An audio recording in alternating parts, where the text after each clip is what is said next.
So hello అండి, నా పేరు లిఖిత్. మీరు చూస్తున్న ట్రావెలర్ లిఖి యూట్యూబ్ ఛానల్. ప్రెసెంట్ అయితే మనం మహాకుంభలో ఉన్నాం అనమాట. మనం ఇక్కడికి రాగానే నేను నా రూమ్ దగ్గర ఏపీ బండి అలాగే తెలంగాణ బండి 2 రోజుల నుంచి పార్కింగ్ లో చూసా. అసలు ఏంటి ఎవరిది ఈ బండి అని అడిగితే ఈ మన బ్రదర్స్ ఉన్నారు కదా, వీళ్ళు హైదరాబాద్ నుండి ప్రయాగ్రాజ్ వరకు బండి మీద వచ్చేసారంట. అసలు షాక్ అయిపోయాను నేను మాత్రం. ఒకసారి వీళ్ళని అడుగుదాం ఎలా వచ్చారు ఏంటి అనేది, ఎన్ని ప్రాబ్లమ్స్ ఫేస్ చేశారు అనేది. బ్రో అసలు మీరు ఎలా వచ్చారు బ్రో? అసలు హైదరాబాద్ నుండి ప్రయాగ్రాజ్ మీరు ఎలా వచ్చారు ఈ బండి మీద? మెయిన్ బండి అయితే ఎక్కడ ట్రబుల్ లేదు బ్రో. హైదరాబాద్ లో మార్నింగ్ 6 కి స్టార్ట్ అయ్యాము. ఓకే, 6 to 6 కల్లా అది 600 కిలోమీటర్లు ట్రావెల్ చేసాం. యావరేజ్ గా 600 కిలోమీటర్స్ ట్రావెల్ చేసాం. దాని పేరు ఏంటిది, నాగ్పూర్ క్రాస్ చేసిన తర్వాత ఒక ఫస్ట్ పెట్రోల్ బంక్ వచ్చింది. మా ఫ్రెండ్ నేను అడుగుదాం అనుకున్నాం అక్కడ స్టే చేయడానికి కుదురుతుందా లేదా. మాకు తెలియదు అక్కడ స్టే ఉంటుందా లేదా లేకపోతే లేదా అని. బెడ్షీట్స్ అయితే ఉన్నాయి సేఫ్టీగా. ఫుల్ చలి అయితే బాగా ఉంది, నైట్ ట్రావెల్ చేయలేము అసలు. సో 6 o'clock కి మేము కరెక్ట్గా పెట్రోల్ బంక్ అడిగితే లక్కీగా ఆ పెట్రోల్ బంక్ ఓనర్ లొకేషన్ ఉంది నీకు ఇస్తాను పెట్టు, మన వాళ్ళకి ఎవరికైనా హెల్ప్ అవ్వచ్చు. కరెక్ట్గా ఆ స్పాట్లో వాళ్ళు 50 టెంట్స్ వేసారు. 50 టెంట్స్ వేసి కరెక్ట్గా పెట్రోల్ బంక్ లో ఉంచారనమాట. బెడ్స్ వేసి ఫుల్ బెడ్షీట్స్ అన్ని అవైలబుల్ ఉన్నాయి. అంటే కుంభమేళ వెళ్ళే వాళ్ళకి, ఓన్లీ కుంభమేళ వెళ్ళే వాళ్ళకి అరేంజ్మెంట్స్. సైకిల్ మీద వెళ్ళే వాళ్ళు ఉన్నారు, నడుచుకుని వచ్చే వాళ్ళు ఉన్నారు. ఈ దగ్గర స్టేట్స్ లో వాళ్ళు ఆ పెట్రోల్ బంక్ దగ్గర అయితే వాళ్ళు ఉన్నారు, సైకిల్ మీద వచ్చిన వాళ్ళు, నడుచుకుని వచ్చిన వాళ్ళు. మనకన్నా ఇంకా వాళ్ళు దూరం. సో అక్కడైతే మాకు స్టే దొరికింది ఫస్ట్.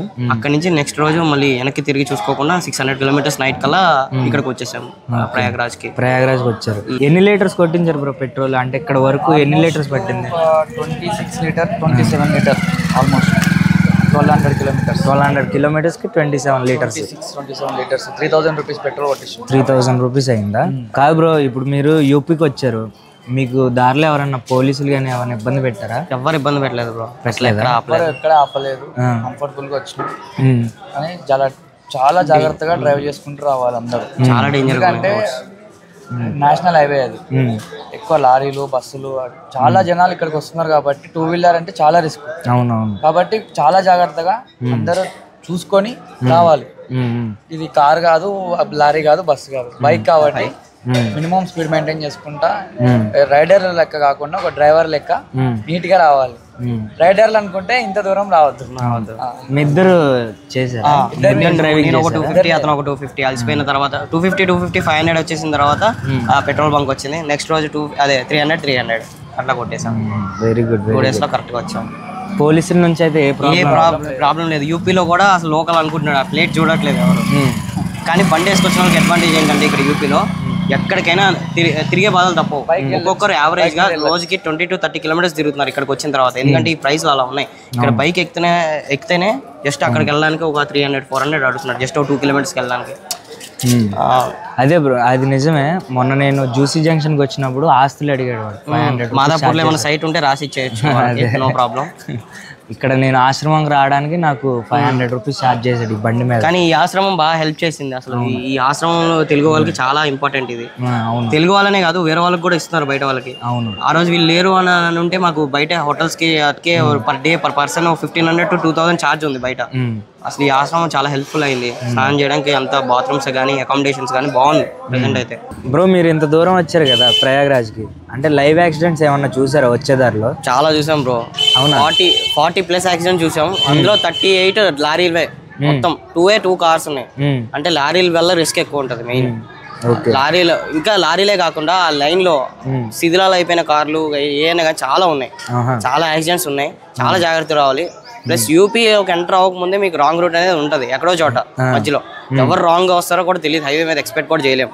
అందుకే 70 to 80 లోపల మెయింటైన్ చేసుకోవడం సేఫ్.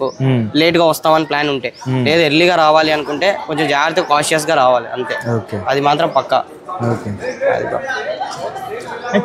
ఇప్పుడు మన తెలుగు వాళ్ళు ఎవరైనా ఈ వీడియో చూసి చిన్నపిల్లలైనా మిడిల్ ఏజ్ వాళ్ళైనా ఇక్కడ వద్దాం అనుకుంటే వాళ్ళకి మీరు ఏ సజెషన్ ఇస్తారు బ్రో? అంటే బండి మీద వచ్చే వాళ్ళు ఎవరికైనా ఒకటే సజెషన్ బ్రో, చాలా జాగ్రత్తగా లిమిటెడ్ స్పీడ్ మెయింటైన్ చేసుకుంటూ రావాలి. మేము 2 days లో ఎందుకు వచ్చామంటే ఇద్దరం ఉన్నాం, ఇద్దరంకి ఎక్స్పీరియన్స్ ఉంది.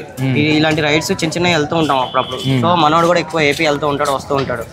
సో అలవాటు కొంచెం, నాకు అలవాటు లేకపోయినా మనోడు డైరెక్షన్ లో నేను బాగానే వచ్చాం, నీట్ గానే వచ్చాం, ఎక్కడ ప్రెషర్ లేకుండానే వచ్చాం. ఇక్కడ ఏంటంటే ప్రాబ్లం ఊర్లో ఇదంతా ఏపీ నార్త్ స్టేట్స్, కర్ణాటక దాటిన తర్వాత అదే మధ్యప్రదేశ్, యూపీ, ఈ లైన్ అంతా స్ట్రైట్ లైన్ అంతా ఆవులు ఎక్కువ ఉంటాయి, ఎక్కువ పెంచుకుంటారు. సడన్ అవి ఎప్పుడు వస్తాయో తెలియదు. గొర్రెలైనా తక్కువ ఉన్నాయి కానీ ఆవులు అయితే సడన్ గా వస్తాయి. అవి ఎంత సడన్ గా వస్తాయి అంటే అసలు హారం కొట్టినా కదలవు. ఫస్ట్ థింగ్ మనం అక్కడ ఆవు కనిపించిందంటే ఇక్కడ బ్రేక్ పడిపోవాలి, స్టార్ట్ అయిపోవాలి, బ్రేక్ పడడం. అలా అని చెప్పి ఒకేసారి బ్రేక్ వేయడం అలాంటి చేయకూడదు. వెనకాల కార్లు కూడా హై స్పీడ్ లో వస్తున్నాయి. అండ్ సెకండ్ ఏంటంటే మనం ఓన్లీ లెఫ్ట్ రైట్ కొట్టినా కూడా వెంటనే లెఫ్ట్కి వచ్చేయడం బెస్ట్. ప్లస్ ఇన్స్పిరేషన్ గా తీసుకుని హడావుడిగా రావాల్సిన అవసరం అయితే లేదు. మేము 2 days అని చెప్పి వాళ్ళు 1 day కవర్ చేయాలని అలా ట్రై చేయొద్దు. రాత్రి చలి ఘోరంగా ఉంది, విపరీతంగా ఉంది. 6 వరకు పెట్టుకోండి, నైట్ అంతా రెస్ట్ తీసుకోండి. 3rd day వెళ్ళండి. 3rd day కూడా అవ్వలేదు అనుకుంటే రెస్ట్ తీసుకోండి. మేము ఏంటంటే టైంకి పౌర్ణమి టైంకి రీచ్ అవ్వాలని చెప్పి 12th 7:23కి ఎంతో ముహూర్తం ఉంటే మీకు 6:30 కల్లా ఇక్కడికి వచ్చేసాం, కరెక్ట్ ఆన్ స్పాట్. ఆ లాస్ట్ రోజు 600 kilometers కొట్టాము వరుసగా. బండికి ఎక్కడా రెస్ట్ లేదు. మహా అయితే 15 నిమిషాలు 20 నిమిషాలు టీ బ్రేక్ తీసుకున్నాం కానీ ఎక్కడ ఆగలేదు అసలు. అంటే ఈ లాంగ్ జర్నీస్ ఎవరైనా చేస్తారు బైక్ మీద, కాకపోతే ఈ ప్లాటినం మీద రావడం మాత్రం చాలా గ్రేట్ అసలు. ఎందుకంటే ఇది చాలా లైట్ వెయిట్ ఉన్న బండి, హైవే మీద తేలుతా ఉంటుంది. కానీ ఇది వేసుకుని రావడం మాత్రం చాలా గ్రేట్. నేను ఇక్కడ చూసాను మీ బళ్ళు ఒక 2 days నుండి ఇక్కడే ఉన్నాయి. మీరు బండి తీసినప్పుడు మిమ్మల్ని నేను చూసాను. సో అది ఓకే బ్రో, జాగ్రత్తగా వెళ్ళండి. ఇటు నుంచి ఇటు కాశీ, వారణాసి అవి కూడా వెళ్ళేసేస్తాం. కాశీ, వారణాసి కూడా ఇంకా 7 days ఉంటారా? Minimum 4 to 5 days. మొత్తం 10 days ట్రిప్. మొత్తం almost round trip 3000 kilometers. Okay, మీరు ఎక్కడికి వెళ్ళినా జాగ్రత్తగా వెళ్ళండి, సేఫ్గా వెళ్ళండి ఫస్ట్ ఆఫ్ ఆల్. ఓకేనా? Thank you, bye bye.